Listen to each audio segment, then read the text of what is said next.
I pledge allegiance to the flag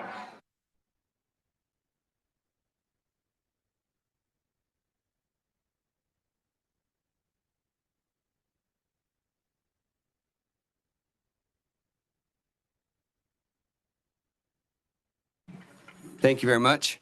It's always awesome to hear younger voices in the crowd. So thank you guys for being here this evening. We look forward to your presentation here in just a bit. 1.03 is input from the public. At this time, you are welcome. Let's go backwards. 1.02 is the order of the agenda and the approval of the agenda. Move to approve the agenda. Second. Perfect. Any discussion on the agenda? I had one real quick. It has, we have our travel for some board members. I believe, isn't that supposed to be part of the consent agenda? Part of the policy that we're going to review later? There's too many of you on it, and so if we were to put it on the consent agenda, you would have had to pull it off to vote for it. Okay, there you go. When we get there, we'll go ahead and take that approach one at a time as well, or perhaps two at a time. Thank you, Dr. Byers. Any other discussion on the agenda? All right, seeing none, all in favor, please say aye. Aye. Any opposed? Thank you, Susan. Sorry, and welcome from Hawaii. I'm sure it's still light where you are. It is. All righty. So all in favor said aye. We got that part. I vote aye as well, and motion passes. Now we'll move to input from the public. This is 1.03, first of two of our opportunities to speak if you would like. We'll have another one at the end of the meeting. Is there any public comment? All right, seeing none, we'll move to 1.04, which is introduction of our student board member, Ms. Vanessa Romero. I got that sheet in front of me here, so I guess it's my turn. Vanessa Romero is a senior at Elko High School who is very involved with the school. Throughout her high school career, she has participated in multiple extracurriculars, including wrestling, volleyball, basketball, and softball at all the varsity level, where she has been voted team captain in her sports. She also serves as a peer mentor, and she is in student council, where has been the class president for 4 years and is the current student body president. Looking to the future, Vanessa plans to attend a college to continue her athletic career in softball, as well as pursue a career in nursing. Her desire for her career field is fueled by the love of helping others and the interest in health. Let's welcome Vanessa. Welcome.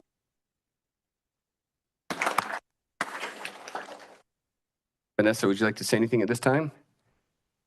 I'm just grateful to be here for this experience. Sounds great. We'll have opportunity at the end of the meeting as well. I'll start with Trustee Dastra, actually Trustee Ballard, if she's able to make it by the time we get to that point, and then we'll move our way that way so you have plenty of time to think of anything else you want to say. Welcome. Thanks for joining us tonight.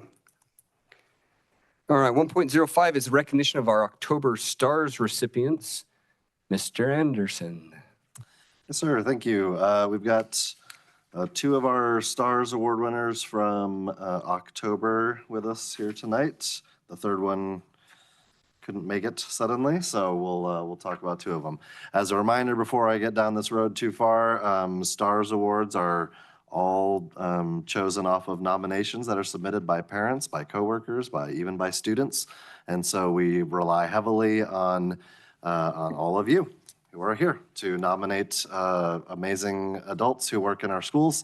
And so I'm going to talk to you about two of those amazing adults tonight. So first off, we're going to have Mrs. Rebecca or Becky Schaffner. You get to come on up to the middle over here. So yeah, come on. You get to. That's the positive way of framing that. So Becky, yeah, just like right over there in the middle. So everyone can see you. Becky is a third grade teacher at Spring Creek Elementary, and she's skillful, dedicated, and kind. Oh, sorry. I'm reading from the nominations that people submitted. I should make that clear. So Becky was actually nominated by 3 different people, and so I'm going to read what they said about her. So she is skillful, dedicated, and kind. She has the ability to inspire a love of learning in the students she serves and firmly believes in the potential of every child, striving each day to bring out the very best in them as people and as students. She possesses a deep concern for her students and has the ability to inspire them regardless of their background or ability. She never gives up on her students. Each day she comes to school ready to give them a fresh chance to learn and succeed, no matter what the previous day looked like. Ms. Schaffner never holds mistakes against her students. Instead, she encourages them with patience, tough love, and unwavering belief in their growth. It is inspiring to watch how she transforms her classroom into a place where even students who struggle to participate flourish into attentive, loving, and engaged learners under her guidance. Every morning, she greets her students with a smile, plus a hug, handshake, or high five. She goes beyond just teaching. She creates connections. Her classroom community is more like a family. Every student knows they are loved and safe in her classroom. One example that I have seen that shows her true dedication and care for students has to do with a student who has struggled very intensely at the beginning of the year. With her love and care, he now comes into the room smiling with a positive attitude. It has been magical to watch. He feels safe and loved under the guidance of Ms. Schaffner. That alone is enough to deserve this award, but she exceeds all expectations that come with being an educator. She demonstrates both the ability and willingness to make meaningful contributions to education. She promotes a positive and effective school environment and shows a sincere commitment to being the best teacher she can be for her students, her school, and her community. Her impact is not only visible in the growth of her students, but also in the way she inspires those around her. So that's what one of her coworkers, someone named Kayla Buckmaster. Did Kayla come here tonight or no? You didn't force her to come for nominating you? All right. That's okay. So Kayla works in the classroom with Ms. Schaffner, so she gets to see her on a daily basis. And so we love that she nominated her. And then another person who wanted to remain anonymous said, starting out as a first-year teacher is overwhelming, but Becky has made my transition into teacher better than I ever imagined. From day one, she's been incredibly kind, patient, and helpful. No matter how many questions I ask, Becky always takes the time to answer them and offer advice. She's made me feel welcome and supported every step of the way. She is the kind of person who makes our school a better place. She's dedicated to her work, cares deeply about her students, and goes out of her way to help others. Becky believes in every child's potential and works hard to bring out the best in them. Her positive attitude is infectious. I'm so grateful for everything Becky has done for me and for our third grade team. She truly deserves to be recognized for the amazing work she does every day. And then one more, another fellow employee said, Becky has been a huge help to me. She's always willing to lend a hand, share advice, or just brighten the day with her smile and sense of humor. No matter what's going on, she brings a positive energy that makes things feel lighter and more manageable. She's gone out of her way to make sure I feel supported and included, and that's made a big difference in how confident and comfortable I feel in my role. Becky's the kind of teammate who makes you feel like you're never alone, and I'm really lucky to work with her. And that was submitted by Kim Lynette, who is a first-year teacher out there at Spring Creek Elementary as well. So, I go to a lot of schools. I go to all the schools, and I visit a lot of them. And somehow I frequently find myself in Becky's class, and kids are always engaged. And sometimes when I walk in classrooms, like kids are like a little awkward about who's this guy that's in the room, which is fair. But when I walk into her room, like the kids are engaged. They want to talk to me. We always have neat conversations, and but you know, within reason, and they're pretty well controlled. And so it's she has a great classroom environment. And what I didn't know until I presented this award to her a couple weeks ago was that she's only been doing this for a few years. This is actually her second career kind of thing. And she just decided to do it because it's something she's wanted to do and loves to be a teacher. So we love having someone like you who makes such a difference. So congratulations, Becky. Yeah, come over this way. Shake everyone's hand. Thank you, Becky.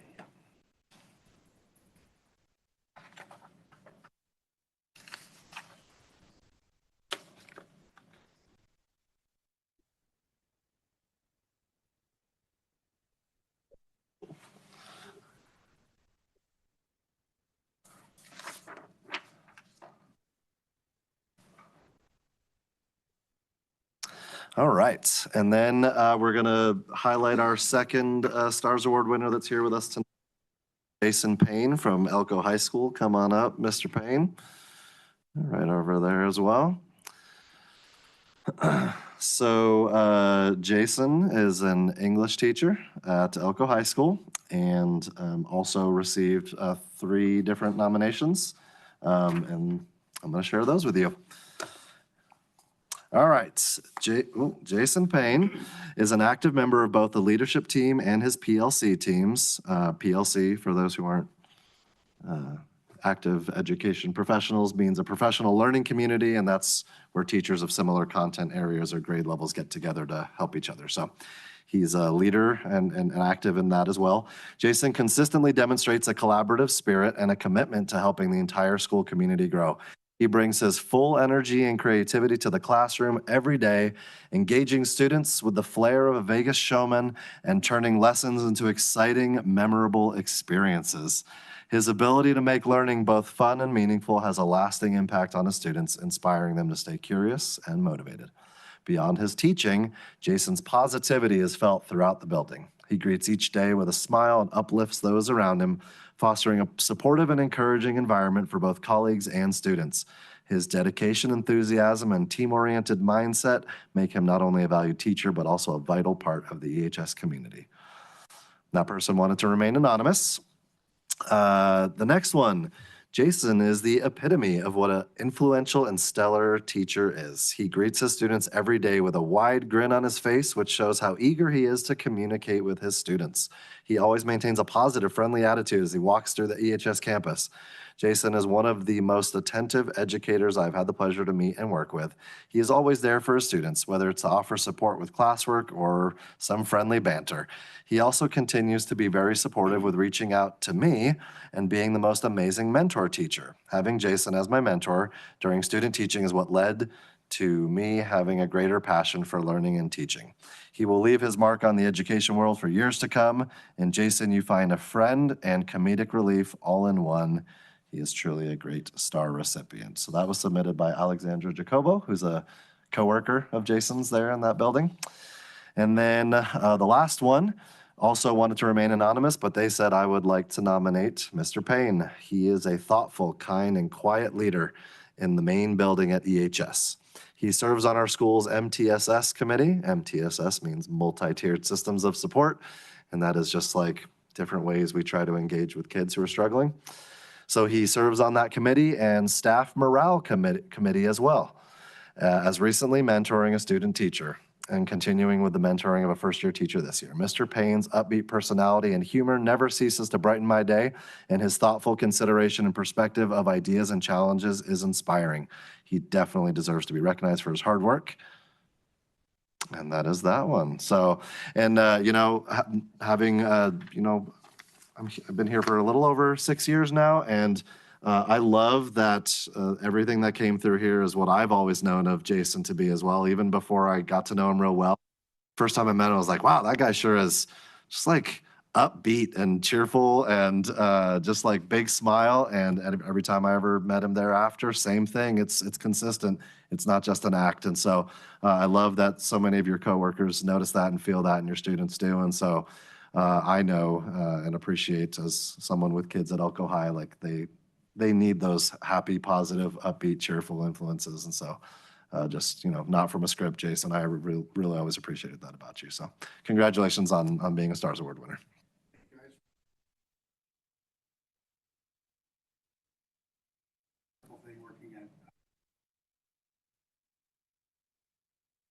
Awesome. Thank you, Jason.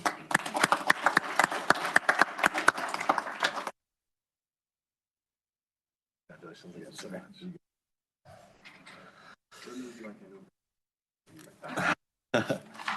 And while Jason's finishing shaking hands, our STARS Awards, in addition to having to stand up in front of all of you and get nice things read about them, they do get to receive some nice flowers and gift cards and other things that go along with it.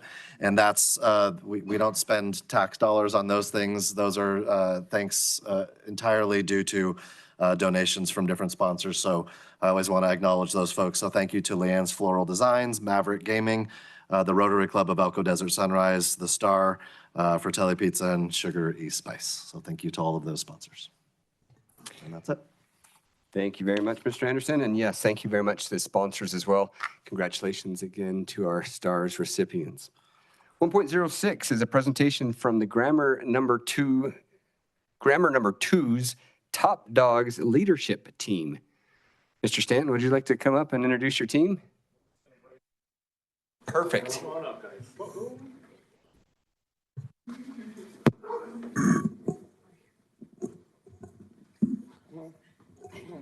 Don't be shy.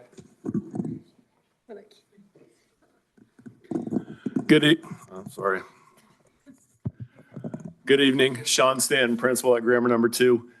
Just brought to you guys today our Top Dogs leadership team. Amazing group of fourth graders who are working very hard. And actually they're going to go through, they're each going to talk a little bit to kind of describe what they do and what the leadership team's all about. But first, one of the things that they've been working very hard on is shaking hands the proper way. So they're going to come through, shake each one of your hands, make good eye contact. So if you get not a good handshake, make them do it again. Okay? All right. Over there.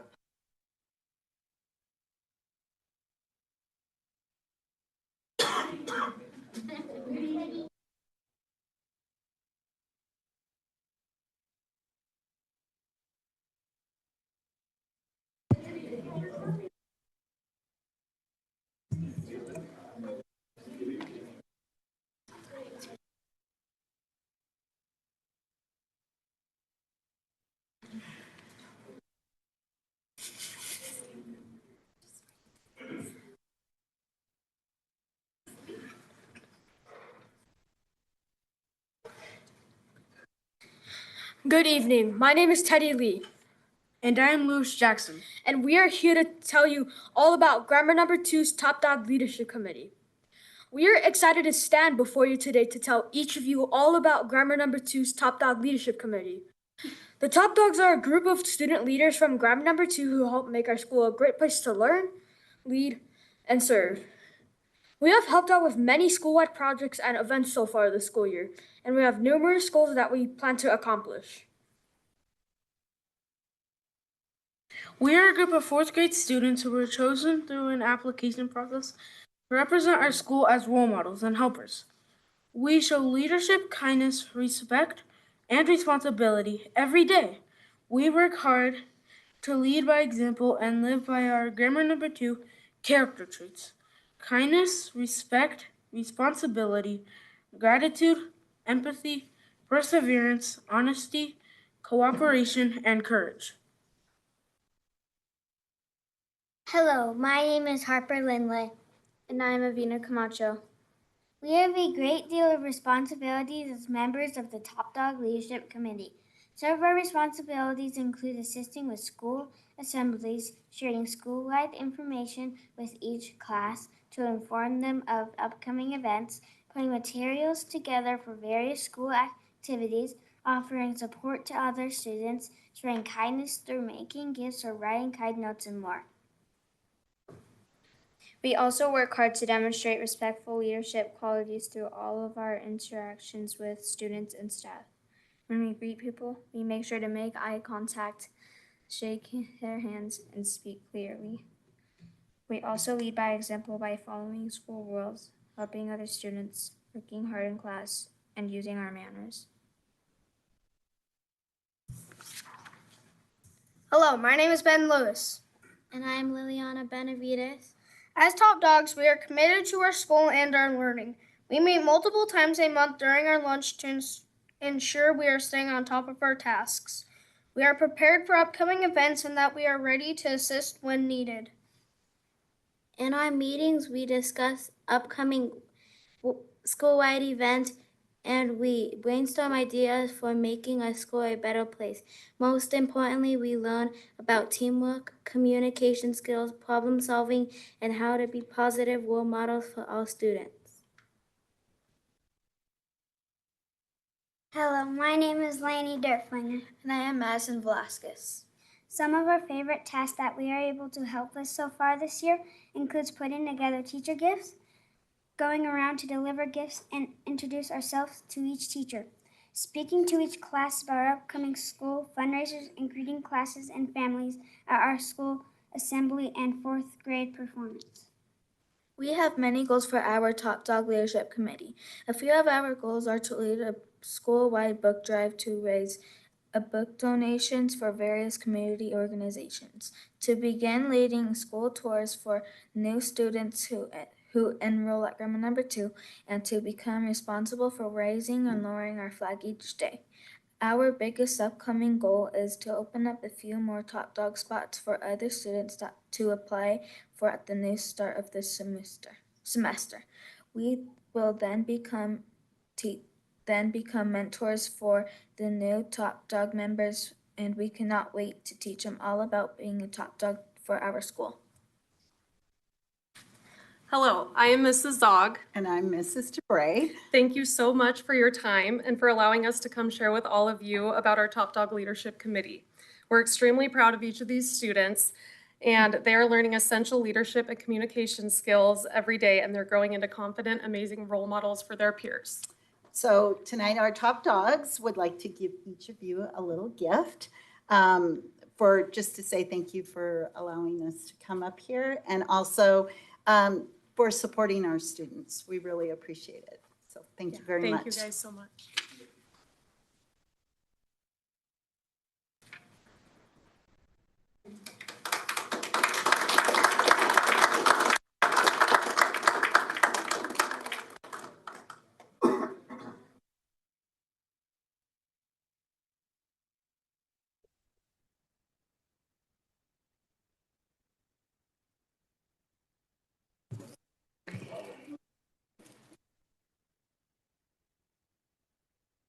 Thank you very much for our students and our staff. Parents, don't worry. You'll have the opportunity to have your students come back, but we are going to have them go out that door for a photo. But before we do so, anything from the board? What an impressive group. I've got to say, even just reading, like your presentation was engaging. It wasn't like forced. All of you guys were speaking from the heart. It was so cool. Keep it up. Same thing. I think it's a great opportunity for you guys. I mean, I've been in student council since 8th grade, since I could too.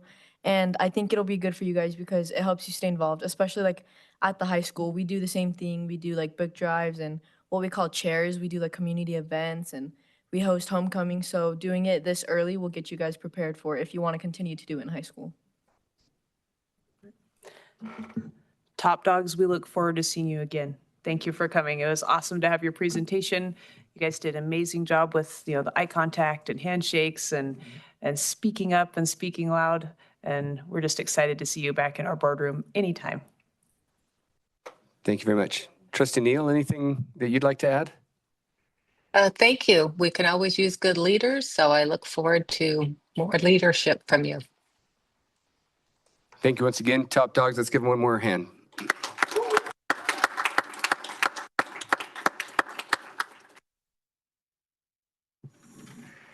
We're going to give them just a moment to make their way out of the room. And parents, when they're finished, they're going to just walk behind us on this hallway and probably come out that door there.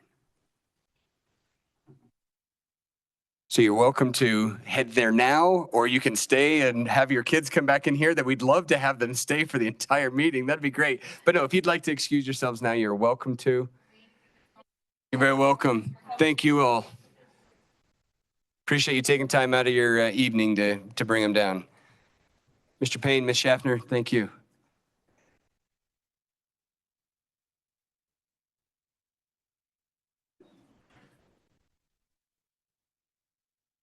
Anyone still remaining in the room now must move to the front row.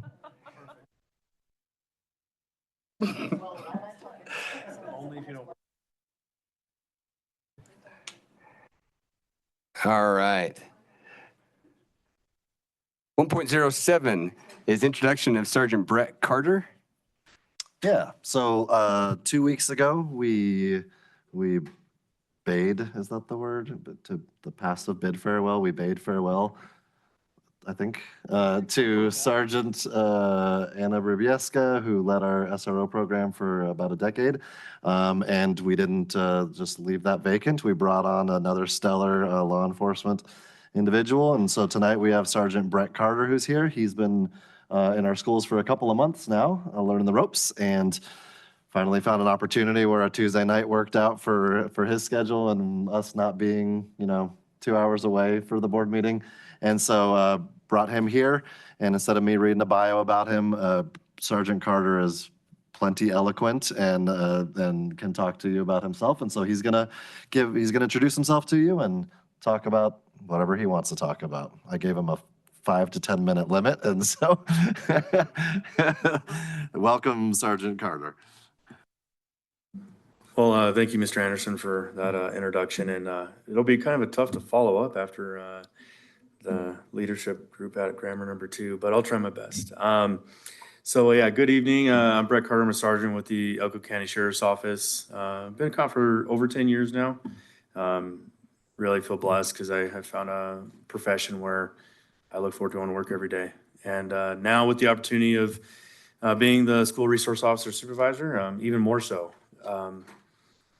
Now in the last month or two that I've been with the school resource officer program, everyone's been super accommodating, super welcoming. It's been great. So thank you guys for giving me the opportunity to come up here and speak and introduce myself. A little bit about my experience myself. I started my law enforcement degree or career in Texas, actually, but born and raised here in Nevada. Came back to Nevada to start my or continue my law enforcement career. Kind of come back home. Elko came to Elko in about 2018, but I really have experience in a lot of different areas, from the jail to patrol. Was a detective for a couple years, working in various categories of crimes that detectives investigate, field trainer for new police officers, and then finally as a supervisor in the jail, being able to help, mentor some of the older residents that are in there and help train some of the newer people that are out there. Recently, like I said, I got the opportunity to go over to a school resource officer, and I have really big shoes to fill with Sergeant Bribieska leaving. But I think it's a great opportunity for us to have a new set of eyes on our school resource officer program and to see what we can do to continue its improvement and continue building teamwork with the schools, the school district, you guys, and the community. So some of the things I'm looking forward to is, as I said earlier, was bringing some fresh eyes to reevaluate the school resource officer program. I'd like to look at some of the fundamental programs that we're doing and seeing what we can continue, what we can change.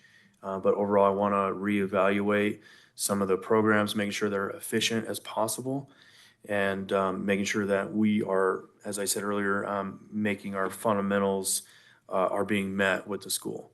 I'm a big proponent of teamwork, and I want to be able to approach each school, the school district, the community, the parents, the students, so that make sure that we're known that we want to establish that teamwork, because we ultimately want to work with everyone to meet the educators' goals of providing a safe environment that provides that safe learning environment for the students, and then ultimately for the staff to be able to feel comfortable going to work and teaching and providing, letting them do their best job without having that stress, that anxiety of today's environment may provide to public officials and school officials. But overall, as a school resource officer, I truly believe in the resource part of the school resource officer program. I want to be that resource to everyone in this community, the staff, the parents, and the students, to make sure that we're doing a good job and that we identify what weaknesses maybe that we have in providing that, and seeing what we can do to improve that and help the parents make those connections so they can continue to do their tough job of raising their kids. So that's all about me. And again, thank you guys for letting me kind of do a brief introduction of myself. And I hope I can fill those shoes that Sergeant Bribieska left. So thank you guys. Thank you very much, Sergeant Carter. Anything from the board? All righty. Welcome to the team. Thank you guys. So thank you. We'll let you have the rest of your evening to do what you may need to do. Thank you. Have a great night. All right, at this time, we'll move on to a consent agenda. Move to approve the consent agenda. Second. All right, any discussion on the consent agenda? It's been properly moved and seconded. Seeing no discussion, all in favor, please say aye. Aye. Aye. Any opposed? Chair votes aye as well. Motion passes. 3.01 is receipt review and possible action of selection of board members attendees for Battleborn Youth Challenge Fall Graduation. This is for possible action. This year's graduation for the fall will be December 12th, 2025. It will be at 1 p.m. at the Elko High School Performing Arts Building. I will be there. Who would like to join me? I would like to join you. Okay, I can join you as well. perfect. I can't make it, I'm sorry. All right. I would love to, though. It's a fantastic, it's such a fun It's a good one. to observe. It's They always super do a fun. good job. Yeah, it's Okay. Friday. At 1, I believe. 1, right? Yep, Friday at 1. I have to say that's when I love going to the graduations, and this one is over and it was amazing. I'll just say that. Yeah, Last it's one I really- went, it's it a was really just good one. incredible. So I'm very happy to go, and yeah, looking forward to it. Terrific. All right. So, Mr. Vince, you'll have at least 4 of us, and we'll see what happens when Trustee Ballard comes back. Come on up. The new director or the incoming tentative director? All right. Mr. O'Connell.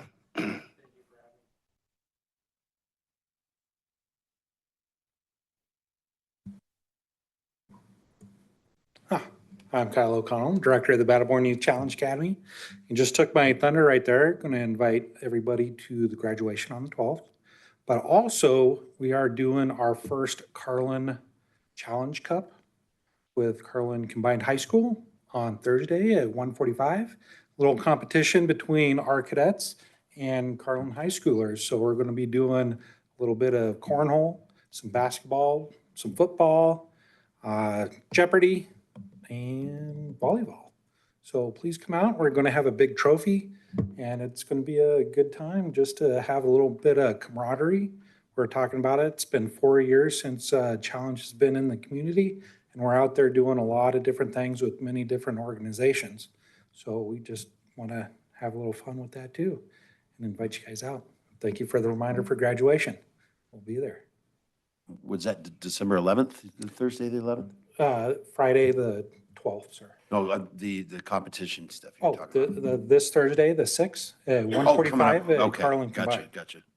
So hopefully everybody can make it out, show their face, give support to both schools.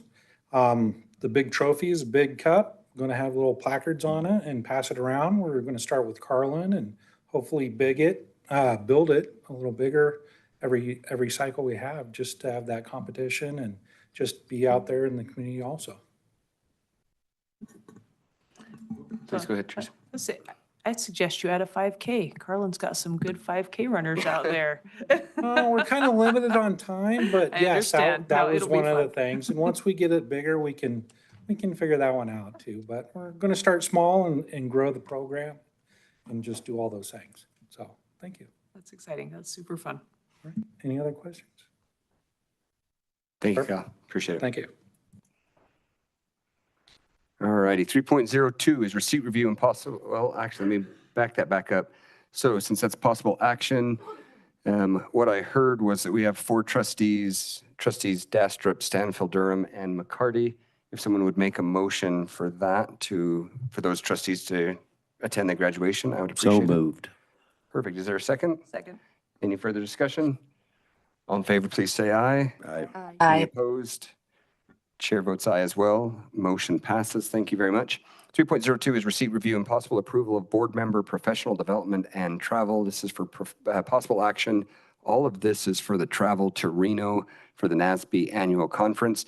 We've approved a couple of travels already. This is specific to Brooke Ballard, Teresa Dastrup, and Jeff Durham. And 1,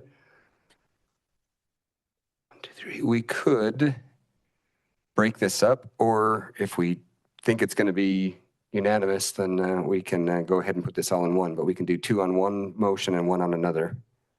Are there any concerns with the travel? I guess? I'll go ahead and recuse myself because I'm one of them. And, but I would think it'd be okay to go ahead at once and see how it goes. Well, I'll just make a motion to approve travel for Ballard and Durham. That way we can do it in 2 motions. for the travel to the NASB conference. Second. Terrific. Further discussion? All right, all in favor of the motion on the table, which is to approve Ballard and Durham's travel to Reno? Please say aye. Aye. Aye. Any opposed? One abstention of record. Chair votes aye as well. Motion passes. I'll go ahead and move that we approve the board member dash trip. Second. Perfect. Travel for trustee Dastrup. Motion and second. Any discussion? I will abstain from voting because that's me, and I plan on attending. Sounds good. Further discussion? Seeing none, all in favor, please say aye. Aye. Any opposed? Chair votes aye as well. Motion passes. Thank you all. 3.03 is receipt review and possible approval of fall incentive grants. This is for possible action. Come on down. You get to go through this with us. Thank you very much, Ms. Cox. So we have 1, 2, 3, 4, 5, 6, 7, 8 applications. Is there any discussion? Well, see, you got off early, easy. All right. Anything you want to say on any of these, Ms. Megan? No, we just appreciate the continued support. A lot of this funding supports a lot of teachers that otherwise might not be able to establish or implement these projects. So, Terrific. Thank you. I'm hopeful that in the spring we'll see the remainder of our schools submit something for the incentive grants because, again, if the money's there, then we want to be pursuing it. absolutely. So with that, I'm happy to entertain a motion. I move to approve the fall incentive grants. Second. All right. Motion and second. Any discussion? Seeing none, all in favor, please say aye. Aye. Any opposed? Chair votes aye as well. Motion passes. Thank you, ma'am. 3.04 is receipt review and discussion regarding an update on Lexia learning. And we're going to have Ms. Turnihue for this one. Come on down. Mr. Smith, at any time, if you need to jump in, please tell me to mute my mic and you can start talking. Good evening, members of the board. As promised last June, I'm excited to present our first quarter update on the Lexia Core 5 reading implementation and share the significant progress our students have made this first quarter. And Charles, if you could post the presentation for us, please. Thank you.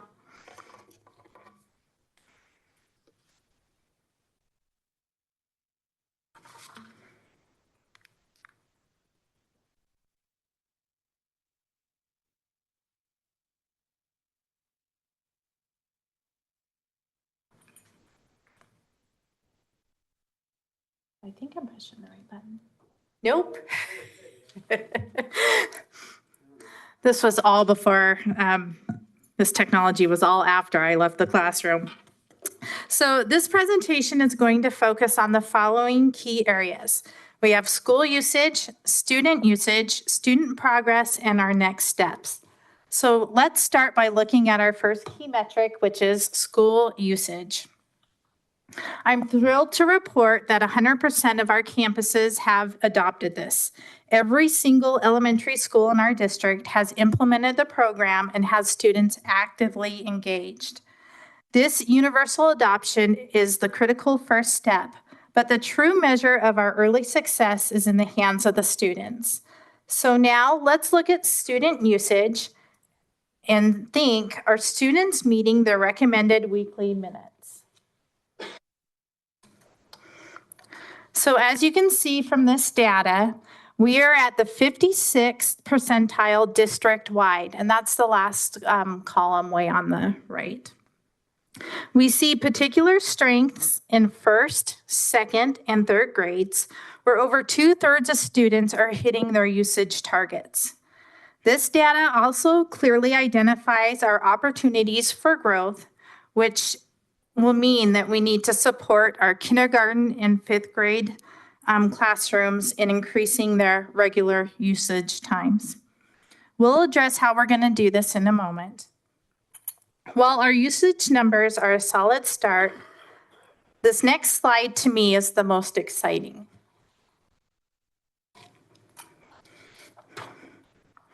If you look at the start level on the left, 48% of our students, and this is district-wide, began the year working 2 or more grades below level. Now, look at the end level on the right. That number has already dropped to 39%. And on the other hand, the percentage of students reaching their end of year benchmark has grown from 19% on the left to 24% on the right. This is clear positive movement. This trend holds true even when we drill down by grade.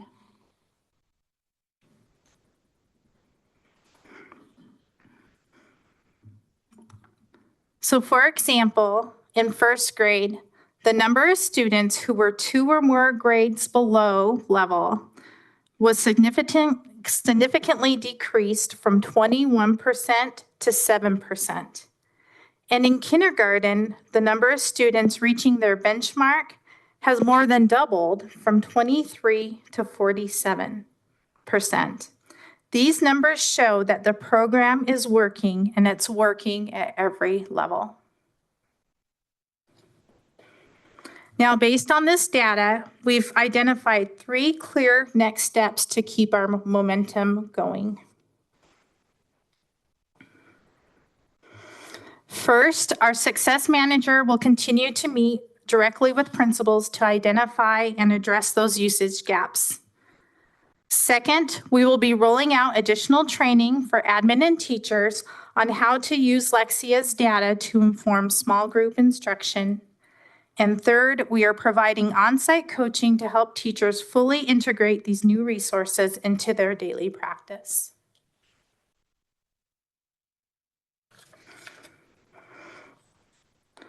So I'm sure you're thinking, well, data is one thing, but what is the impact truly being felt in our own classrooms? So I have 3 quotes, and I'm going to let you guys read them on your own.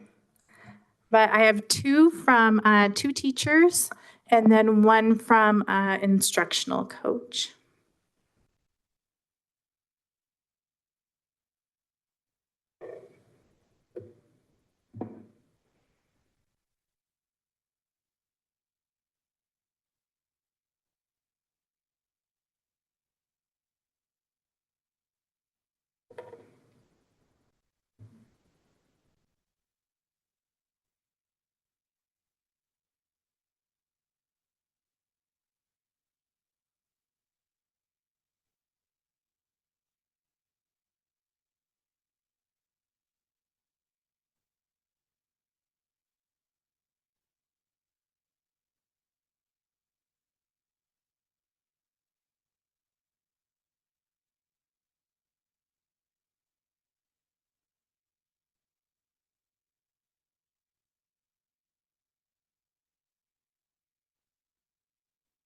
Okay, this is the quote from our instructional coach that's on the Mountain View campus.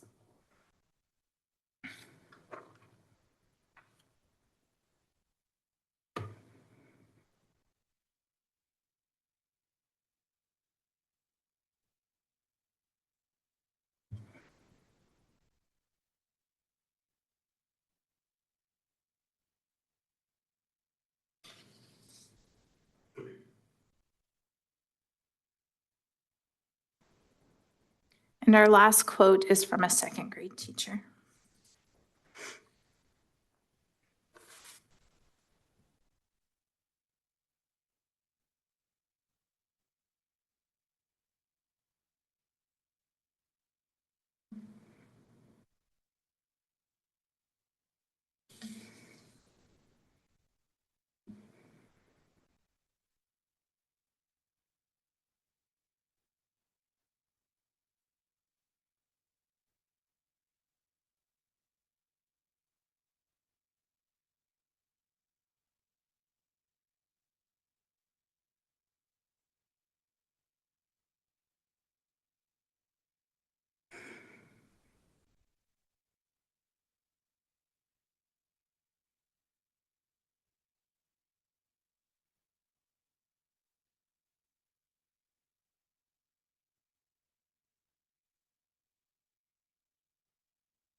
So ultimately, our goal with Lexia Core 5 is to provide a tool that would effectively fill learning gaps and provide teachers with the resources that they need for small group and individualized instruction.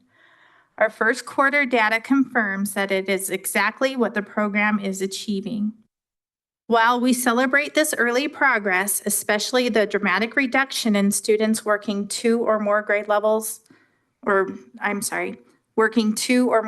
below level, we recognize we have clear opportunities for growth. I plan on giving up a follow-up report presentation in late February, mid-March, to see if there's any correlation between MAP scores and our scores on Lexia, and see if they talk with one another, which they should.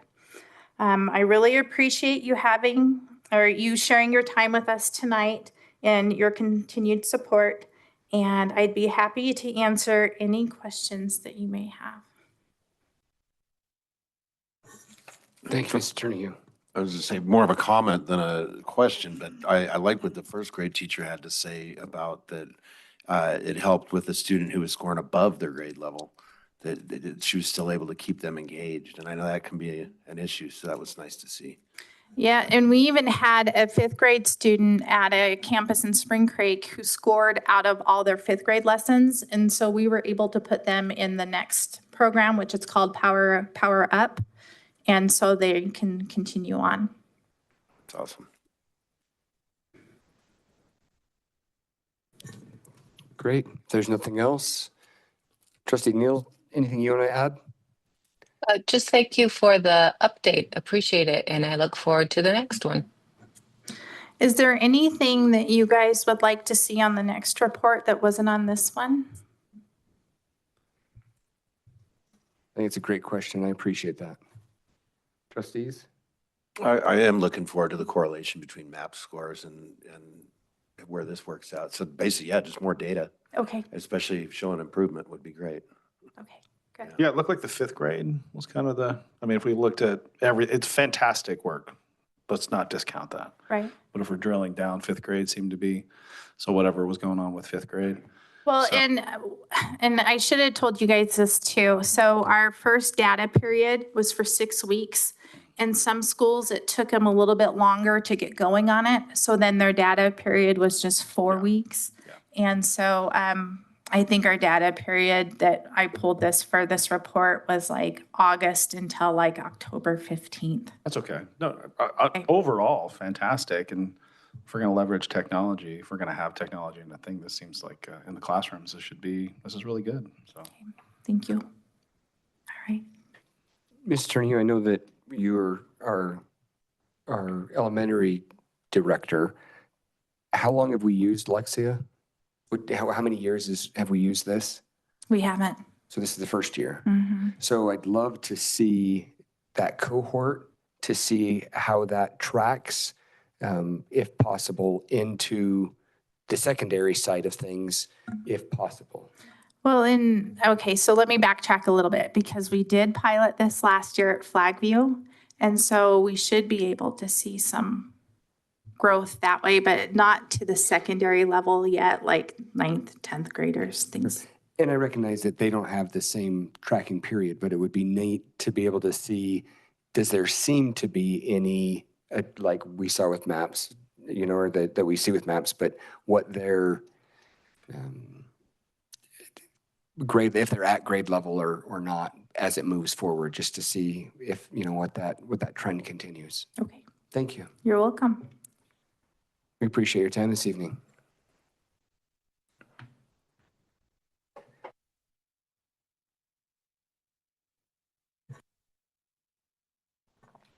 .05 is receipt review and discussion of proposed policy ADA, school attendance areas, attendance outside assigned zone of attendance. This is a non-action item, as this is the first time before the board. Mr. Smith, do you want to take this? Yep, I can give you a little bit of info. For the record, I'm not Mr. Anderson. I'm filling in. So I'm Ray Smith, Director of School Improvement. So this is a proposed new policy in alignment with Assembly Bill 533 that you can see is attached there. And if you had a chance to preview it, or if you look through it, you'll see that a lot of the language and stuff in the proposed policy is really taken directly from that legislation. It's something that is required for us to have, and so we're just presenting it to you here today for a first read to get your thoughts and feedback for a second read next time. And I will do my best to answer any questions that you may have. And if I don't know the answer, I will jot it down, and Hillary will help me get it down correctly, and we'll bring it back when Mr. Anderson's here next time. What's that point of order? Is the policy going to be up on the board at all, or are we just doing just the main agenda? Charles, on that big board, is it possible to throw the policy up there?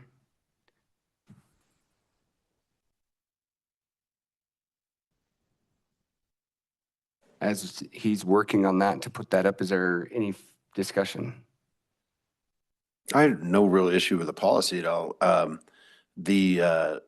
know we follow a certain nomenclature for our policies, but ADA we might want to look at that, just so there's no confusion over it having anything to do with accessibility. Yeah, for sure. That's fantastic. I was going to bring that up too.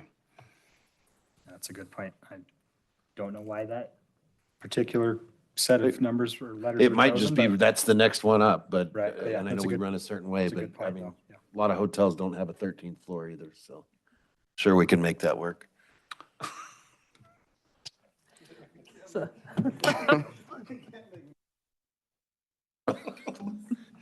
All right, that policy is up. Go ahead. I just had a question because in the past, if a student wants to, or needs to attend a different school, we don't provide transportation. If they go outside of their zoned area, will that affect, how does that work with this particular policy? That's an excellent question. And yeah, you're right. Right now, our practice is that, and that's something I guess I should have mentioned too. We do have some practices in place and have for a long time, like you mentioned, Teresa, for variances and, for students to attend schools that are not in their attendance zone. And of course, like you mentioned, we don't provide transportation. There's still some clarification that's needed, I think, on exactly what that may look like. I think it's looking like there is some funds that might be set aside through somewhat of a grant process, is the way I understand it, to help offset those costs should that be something we decide to pursue with this. But there's still lots of stuff that needs to get worked out. So we don't have a definitive answer, but maybe we can look into it and see if we can maybe get a little more information in there that might help provide that clarification, I guess. I'm sorry, Teresa, I misunderstood your question. You were asking if we are going to pay for somebody that does No, that? I'm just wondering how that will work with this policy and if we need to address that in this policy or if we can reference that in this policy or what we'll need to do about that. So the question is, does it need to be addressed in the policy? In the policy, yeah. It is in the Just how they work N.R.S. together. The N.R.S. states that we can make it an option. Right. So, I am not recommending we provide transportation, by the way, if to it's your- anyone if it's who your wants to option go anywhere. change, I am then- not recommending that. Yeah. And The question, do we need to clarify that? I can't, for whatever reason, maybe because it's Josh's favorite software, I can't get the policies open the way I wanted to. So I believe the current policy on transportation does specifically state something about being zoned or going from there. So we may just want to add that perhaps as a reference so that, again, people don't have to jump back and forth, or perhaps even just put it at the top under the legislation, the legal side of it, I guess. We could kind of add that in there as well. I think that's a great point. Thank you, Teresa. Okay, sorry, point of order. Can we zoom in on that guy? Like, I have great vision, but I cannot see. You want to see what I'm seeing? No, I'm good. I figure if we were going to put them up, thank you so much. Sorry. Oh, there we go. Perfect. I appreciate it. The number 5, no student shall be required to complete an application to district. So it's very, in the actual law, it makes it very specific. It's for this. I'm just making sure that this doesn't leak over into anyone making, right? No student shall be required to complete an application to district school within the assigned zone of attendance. Is there not another one? Maybe I'm reading the wrong one. About how if there were. You're probably thinking of 7. What's Is that? Are you looking at 7? Maybe that's 7. There's one where it sounds like we can't make, like, it sounds like if somebody is applying for school, wherever they're in their zone, that we can't make them do an application. Does that make sense? Even though for their zone, I'm pretty sure I read that, but right now I'm not seeing it in front of me, so I think that's in apologize. number 5. Isn't that, I think that's number 5. Yeah, I think you were right. It just made it sound like, I mean, we have our policy and we have our procedures. It just made it sound like anybody, we're making a policy that can't make you fill out an application, anybody, as opposed to, and it might not be 5, so. I think I follow what you're saying. So you're saying that if somebody comes in and they're zoned for Spring Creek Elementary, They're like, hey, your policy says I don't have to make an application. and this is the first time they've ever come to the school or to the district, you're saying you don't want that being construed to mean they don't have any policy Yeah, or any application. You want to not get it confused with like a registration? Yes, sir. Okay, yeah, okay, I see what you're saying. Yeah, I could see how you could interpret it that way. Yeah.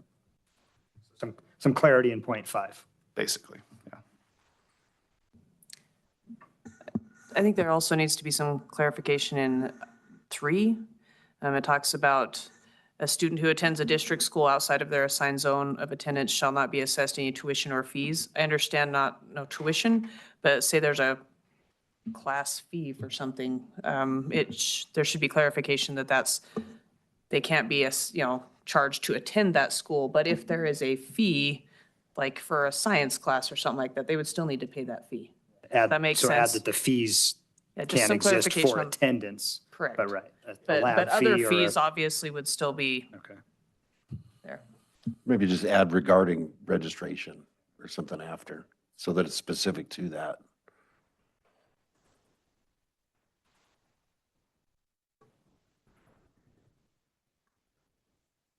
Want to make sure we're giving you enough time to catch up, so you're doing good. Susan, anything on your end? I have a question on number 7. Like the second line, priority enrollment shall be granted to students who live should it be in the zone? Yep, it should be. Good catch. And then can you explain, I'm just not getting it for some reason, the end of it when it says one of the 2 lowest ratings of performance pursuant, like what's an example of that? Yeah, so that would be in the current Nevada performance system, the NSPF, it would be schools who are 1 or 2 star rankings. Okay. Yeah, that's kind of a long sentence. I think it did come from the bill itself, but that's basically what it means. If students are zoned to go to a school that is designated as a 1 or a 2 star school, and there's capacity at the school they're requesting to go to, they will be given priority to attend.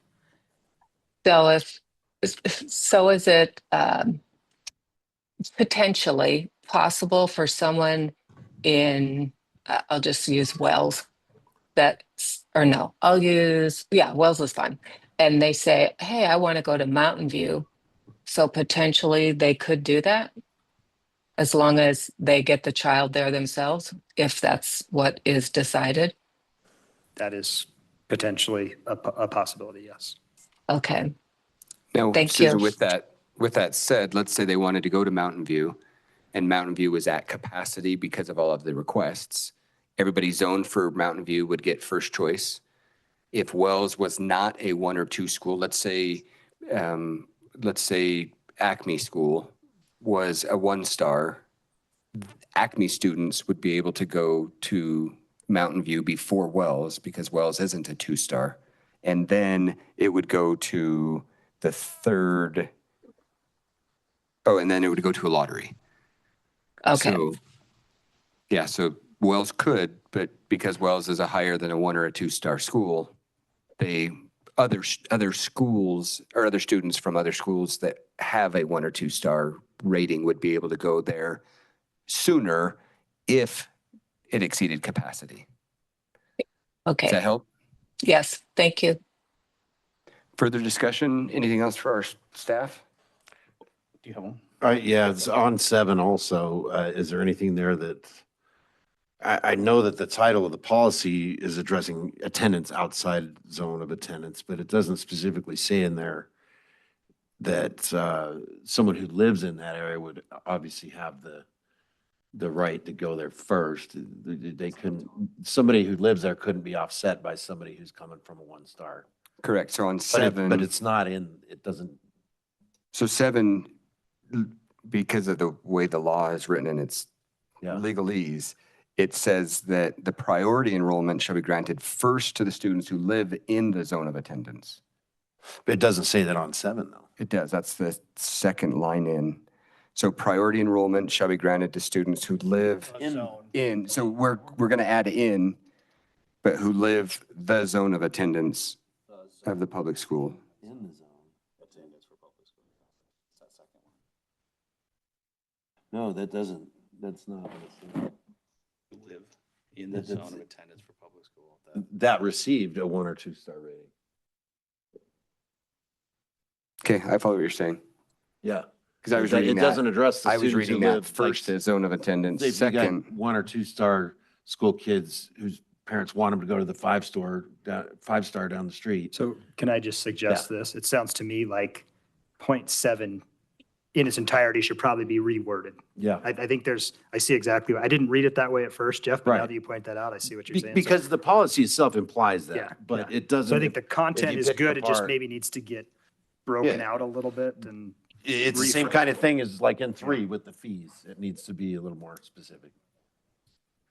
And if you look at number 5, it does say that no student shall be required to complete an application in their assigned zone. So that, I see what you're might take saying care of too, it, huh? Jeff. But think I'm with Ray. It is number 7 is a little bit confusing. It's really wordy. and so on the policy, subsection 2 would cover that because subsection 2 says subject to capacity. Yeah. Capacity is Okay. going to be reached first with our zones. And when No. I'm going to say, I think that was the intention of 0.7 to say that priority enrollment shall be granted to students who live there, meaning exactly what you're trying Yes. to make sure we clarify that. Then The kid who lives there is not going to get 1-star, bumped because of then a. 2-star, Yeah, then yeah. So I everybody think else. that, I see what the intention was there, but I also see where the confusion would come in. So that would be, let us go back with 0.7, take another crack at it and see if we can't clarify it a little more succinctly. Because I do now that you say that, Jeff, I see exactly where it could be read differently. I also see number 7 being a place where you could create issues with a school. And I have said this out loud, I don't like Nevada's rating system because if you set up your classroom where if you get an A, you have to get a B or a C, because that's kind of how the system's set up. But it kind of looks like it could set things up to where in that, say, a 1-star school, you have all, parents that are like, well, I have the money, I can take my child and I'm going to put them in this 5-star school and they are the best kids in the class.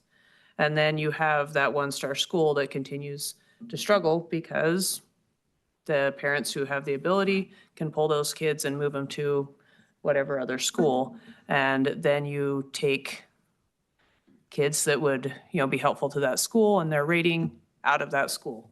So I can see that as being a problem in lots of ways. I agree.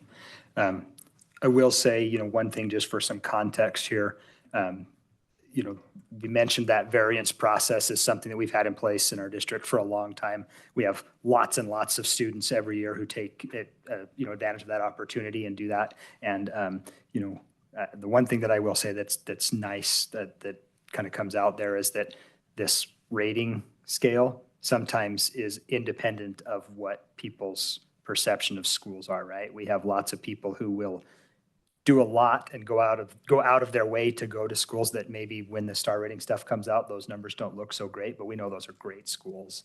And so I agree with you, Teresa, that adds a complication and there's a system there that we may or may not fully agree with. But at the same time, just I guess keep in mind, similar stuff to what's kind of called out here has been happening for a long time. And we haven't found that to be the case, that we have mass exoduses from schools because of star ratings, because we hear things about great teachers who, like the folks who are here tonight, they're doing fantastic things, and people who are saying, I want to go to that school because I know it's a great school, independent of their star rating. So just food for thought. Yeah. Well, and I agree with your statement, because people who live here know there are amazing teachers in every school in our district. So I don't want to be misconstrued to think that if someone has a 1-star rating or whatever, that, I hold anything against them, because I just don't think our rating system holds any weight. We have amazing educators, we have great administrators, and we work hard to do great things for our students. So I just want to make sure, regardless of what this policy says or what, implications may be of a policy that most parents will never read, we have lots of great things going on here. Dr. Byers, this was the section you were looking for. Yeah, from the super appreciate N.R.S. it. I just wanted to bring it to the board's attention. The N.R.S, it flips back and forth to the district, the superintendent will ensure. And then it does have a section where it specifically names the board. And of course, the board is always, it's the will of the board if they want to delegate those. But I want to make sure that the board understands in the section that,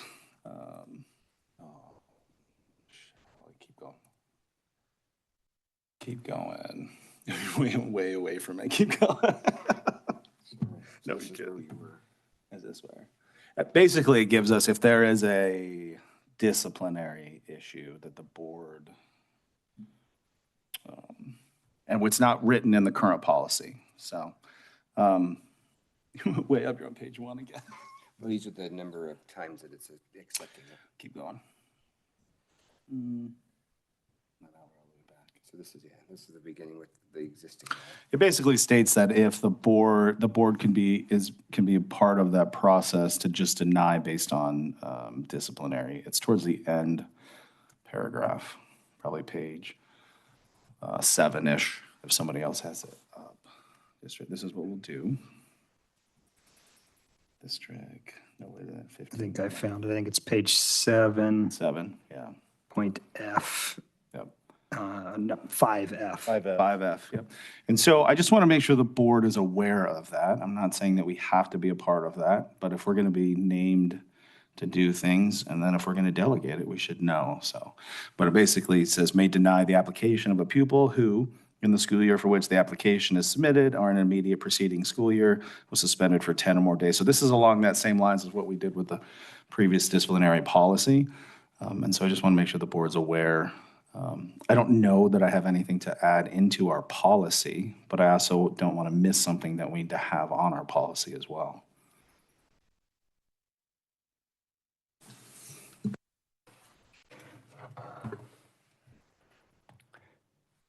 Further discussion?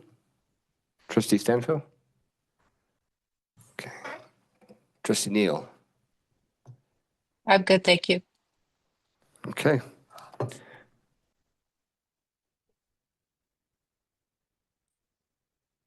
going to give just a minute for Mr. Smith to catch up.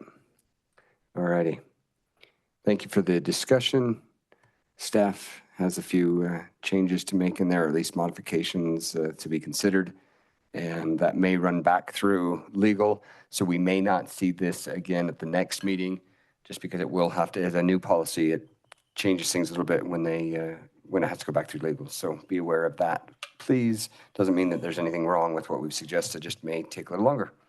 3.06 is receipt review and discussion of proposed revisions to policy DHF, travel and other employee reimbursements. This is a first reading for these proposed revisions, so this is a non-action item.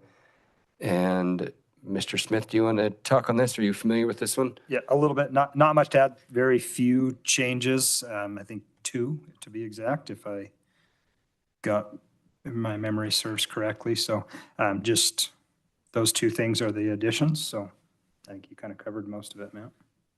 This was in requests specific to travel that we had discovered with board travel that the superintendent really had no ability to make any changes. So any discussions on this? I see the one change, I don't see the other. I see the in exceptional circumstances, red line, but 5B. It just says. It just says prior to the travel by Prior a to quorum. travel. So the practice we used today where we were approving travel for the Nevada Association of School Boards Conference prior to us traveling. So it's just adding that in. And I was mistaken, this is not the one that I had anticipated that gave the superintendent a little bit of leeway. It also adds a couple of websites for folks to look up travel amounts. Oh, I was mistaken. So on page 5, subsection 2, it does say in an exceptional circumstance, the superintendent may approve an increase. Anything further on this one? Is this the one that has actual numbers on it, like 150%, something like, or is that the next one? Can we scroll down just a smidge? There. This one has 150%. Yeah. Okay.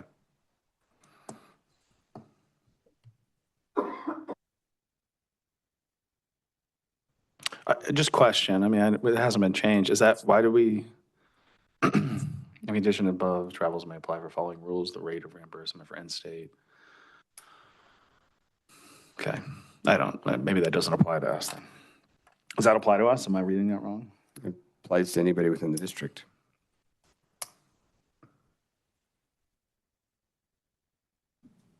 And so it's just saying that if we decide to go to Las Vegas on Super Bowl Sunday and they're charging $1,000 a room, if the CFO or the superintendent allows us to override that, we can still go, but we're only going to be reimbursed at 150% of that. We're not going to be paid $1,000 a room. It's the way my understanding is. In which case, I'm not going to whatever. So, I mean, so are we, that's why I'm questioning it, is like, are we just shooting ourselves, like, the cost of it is the cost of it. I know we're trying to reduce overuse or excessive use, so I get that, but.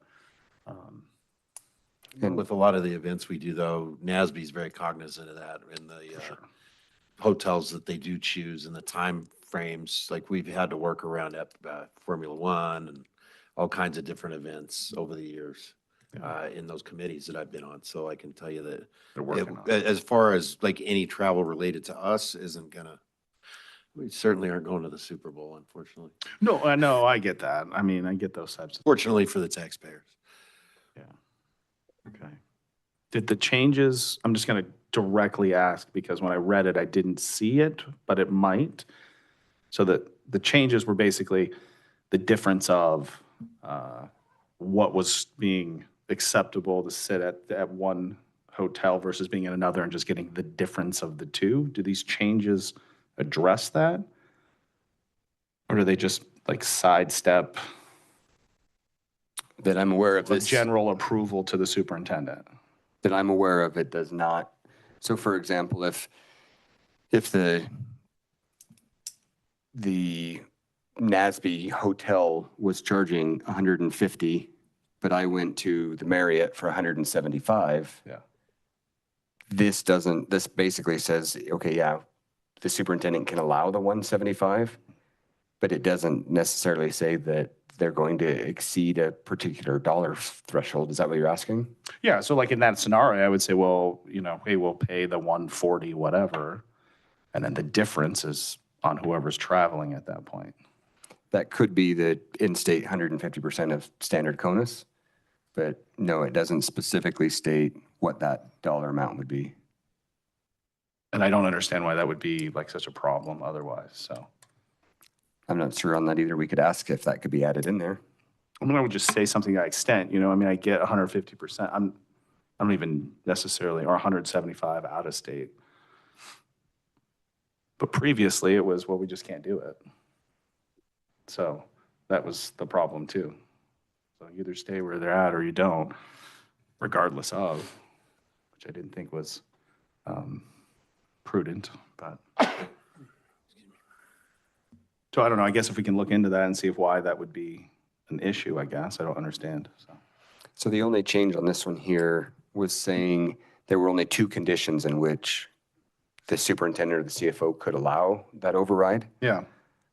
Now it's saying in an exceptional circumstance, not limited to these, but different including ones. these Okay. 2. So maybe it does address it then. All right. So it'll address why somebody's staying at a different hotel, Yeah. but doesn't necessarily address the dollar amount of reimbursement. Yeah. Or if I'm staying at the Marriott and you're like, and you want a Hilton, well, if I'm getting 175, do you get 175 even if yours is 200? What that dollar rate is, that's none of that's addressed in here. I don't think it applies. It's just if it's within the GSA rate, you can do it. It shouldn't matter which property. Like I can see that coming into play depending on, like, for example, when I was in Atlanta for the National School Board Association, there was a multitude of hotels to choose from, and they were different prices. I chose a Marriott because I have status there. That was also on the low end, but there was probably a $40 or $50 a night variance between all of those. But I think all of those, and if you look on the GSA website, they're all covered. It even adjusts for different metro areas depending, like obviously a hotel in New York is going to be more than one in, Elko. So, and that's, I'm just making sure that this covers that scenario where we have lodging differences with members going down as opposed to across the board, or it's a part of an event that doesn't have the options. Right. To my understanding, it does, as long as it gets at or under the GSA rate. And this is the one that we went through pretty extensively a couple of years ago. or a But year this ago. will be if it exceeds the GSA rate. And on the hotel side, whether there's a special event or not, when I would run the hotel, when we got to 60%, we would cut off government rates. Or 70%, we had a threshold regardless of whether there was an event or not. And so typically, if we were at a higher capacity, everybody around us was at a higher capacity, even if it wasn't a special event. So that could create that situation. And in fact, we just saw it in Vegas when you guys went down. All of the rates were above the GSA rate for that particular weekend. For whatever it was, it just was what it was. That doesn't mean that it wasn't approved, because it said lodgings procured at a prearranged place. It was 180. Yeah. And where this came about. I haven't been intimately involved in all of this, but I think that sentence there that's added, Yeah, it'll just make it so he can do it. that gives the superintendent the ability to do what you're asking, Josh. So I think the short answer is with the addition of that phrase in red. Yeah, I believe it. Yeah. Yes. I was just making sure. That but- would be my 2 cents on Sorry, it. I made everyone go down a rabbit No, hole. no, I I apologize. see where you're coming from, but I But think that the also short does- answer is that does. Go ahead, Teresa. Okay. And we have talked examples of board travel, but just as a reminder, this policy covers any employee in the district that would travel and require reimbursement, not just the board.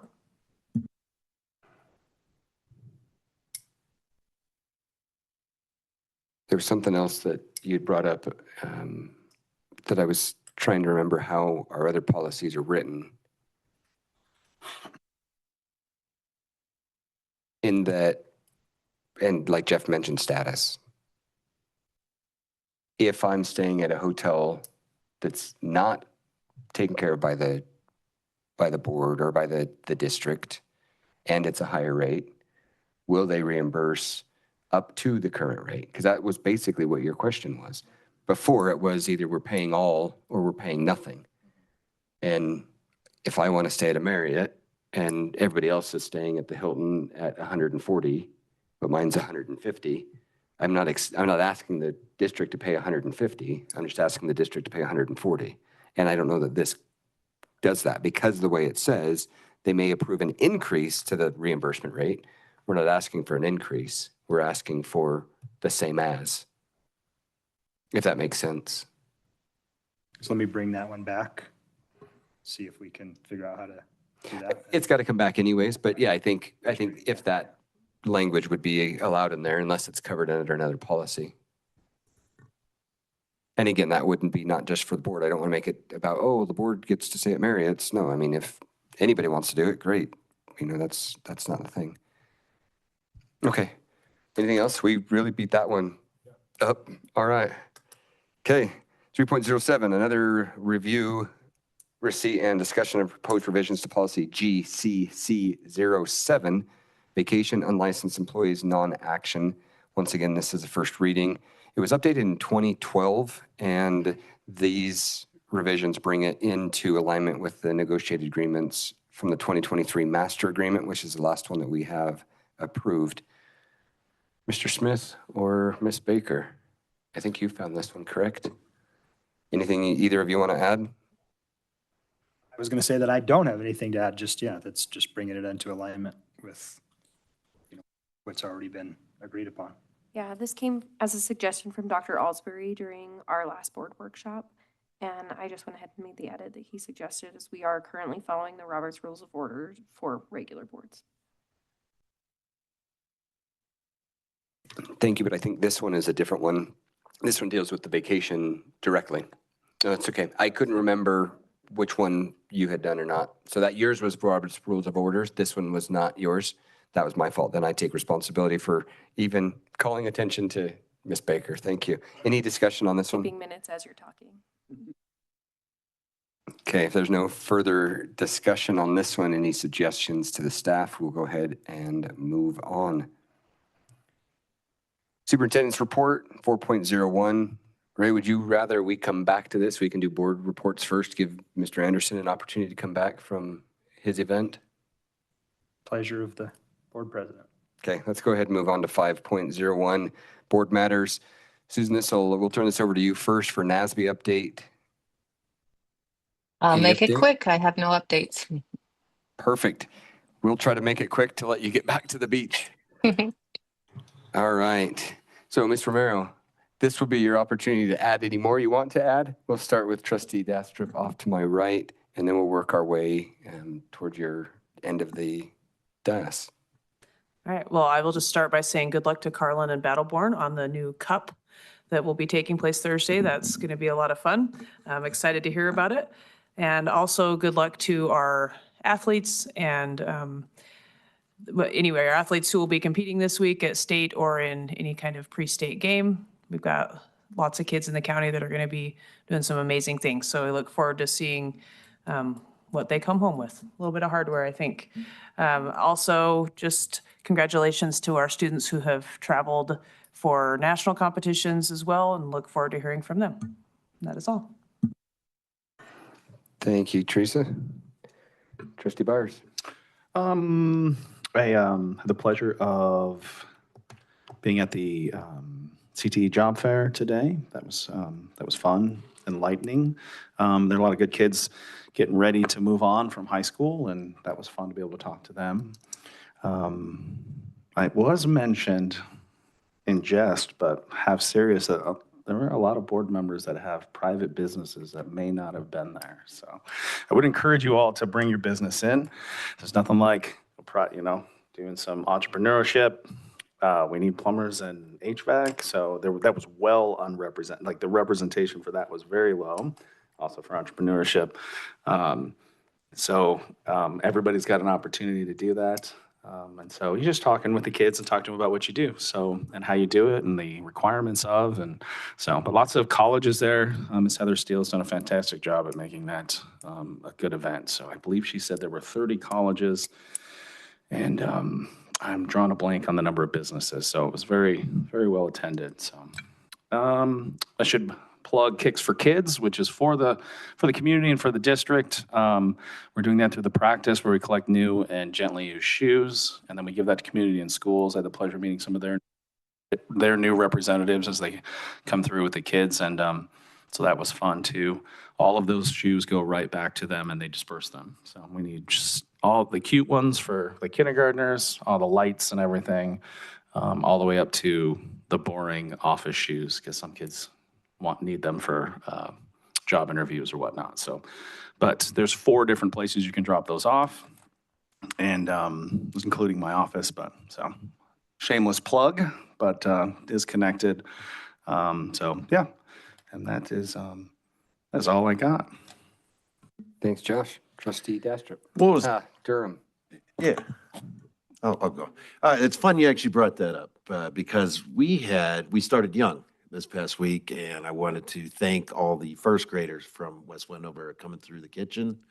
We had them come through in 3 waves, kind of showed them around how the operation works and gave them all a little bit of a look at what the back of a commercial kitchen would look like. So that was a lot of fun.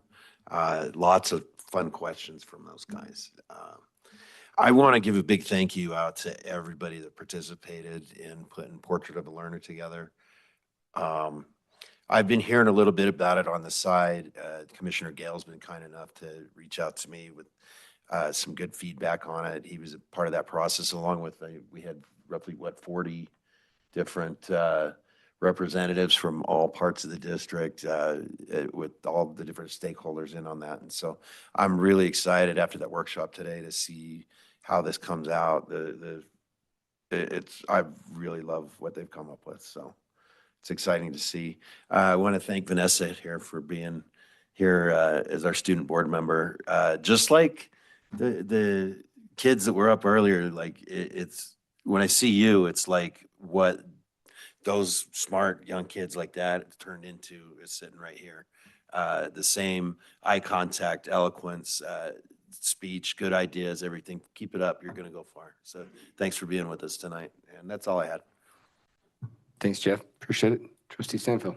Oh, I just want to say that the workshop today was great. Really enjoy every workshop. There's some that I enjoy more than others, but this one was a really good one.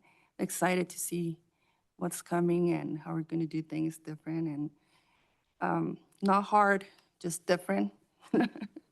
And excited for graduation. I really love that graduation. It's really emotional for me. Last time I was there, I was about to cry, and then I don't cry much, but it was a really good one.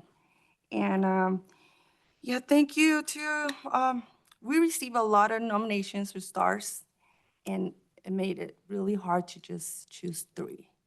And I love that, just to see and hear all this wonderful things about our teachers and staff. And it's just exciting to see like parents like get involved and students and to go and surprise those teachers that really deserve it.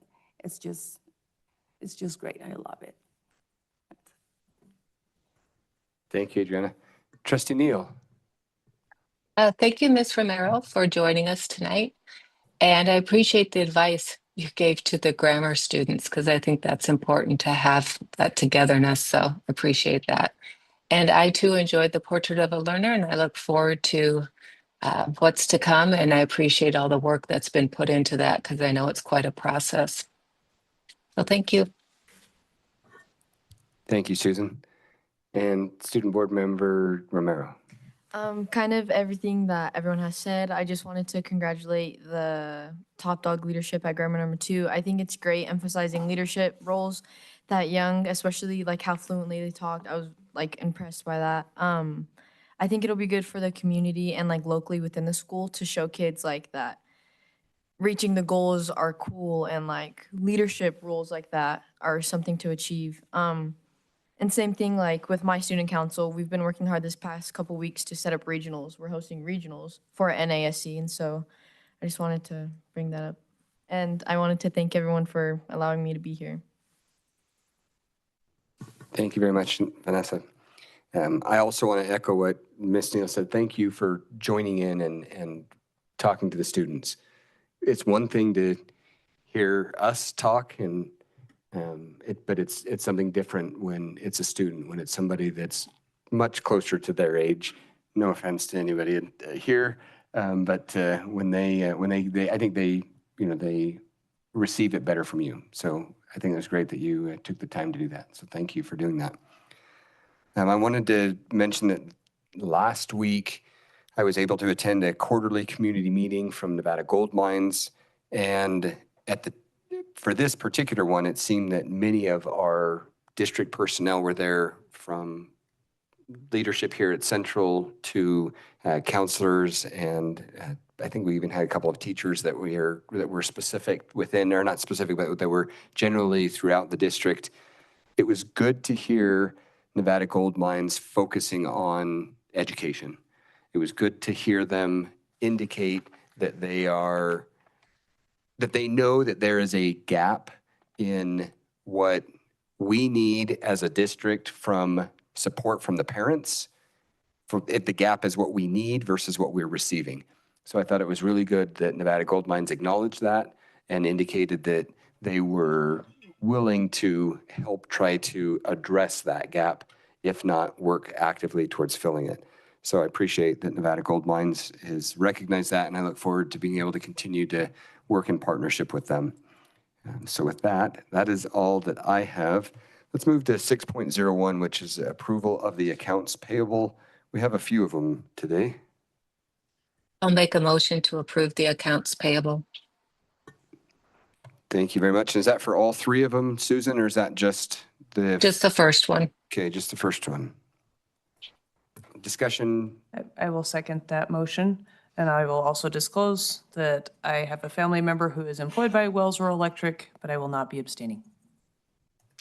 Thank you very much. And then there is a motion now. Is there a motion and a second now? Is there any further discussion?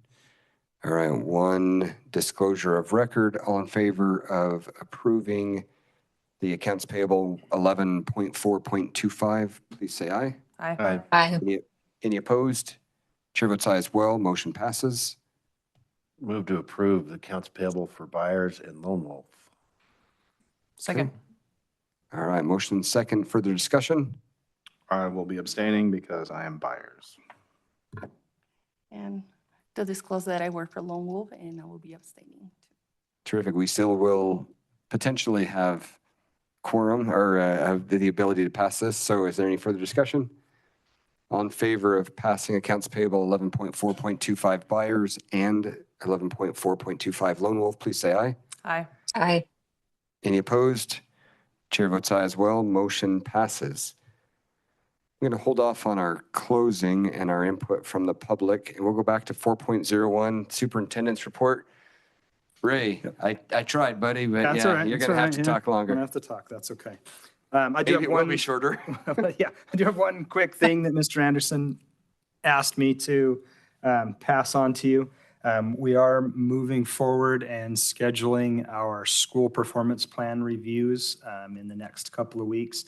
Just so everybody's aware, these are meetings where we get together, principals and staff members who've been working on those school performance plans, get together and present them, and we discuss them together. We kind of go through it, look for suggestions, areas of improvement before the final submission. And all of you as board members are invited to those. So several of you have attended over the years. I can rattle off the dates and times, but I can also send you the calendar invites, which might be a little bit easier to have. But just so you have a general idea, it will be November 18th for combined schools, November 20th for elementary schools, and November 24th for secondary schools. And I'll send the calendar invite with all the exact times and locations and things.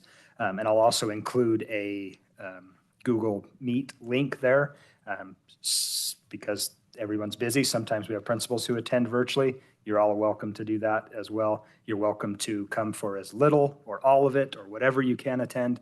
I think it's a good process to go through. Good thing for you to experience if you have the opportunity, but don't feel like if you can't make it to all of it, you can't come to any of it. You can come for 10, 15 minutes. That's totally acceptable, and we would love to have you. So just wanted to pass that along. That's all I've got. Thank you very much. Anything that we can put back to our director of school improvement, filling in for the superintendent? Put him on the spot. You doing No Shave November again? You know, I hadn't thought about it, but why not? Let's do it. Come on. Love an excuse to not shave. Right, for sure. All righty. Then with that, we'll go into our meeting closing. 7.01 is our final opportunity for input from the public. Mr. McLeod, I think you may have something you would like to share with the board.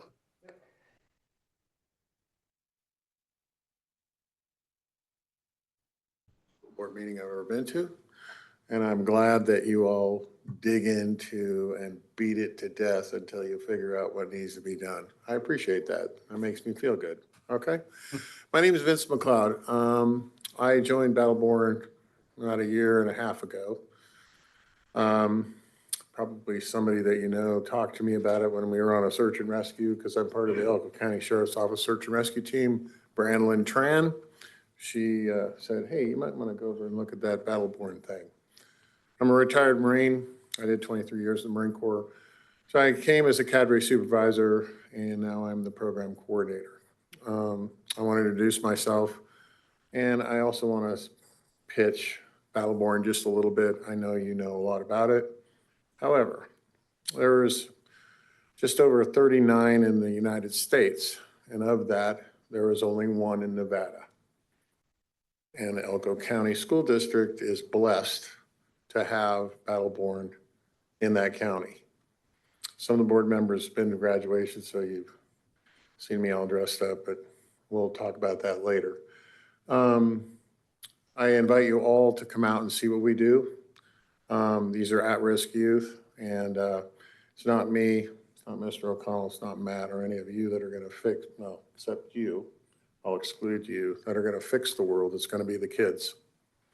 And that's where I stand. So thank you very much for having me tonight. Matt, thank you for giving me the opportunity to speak.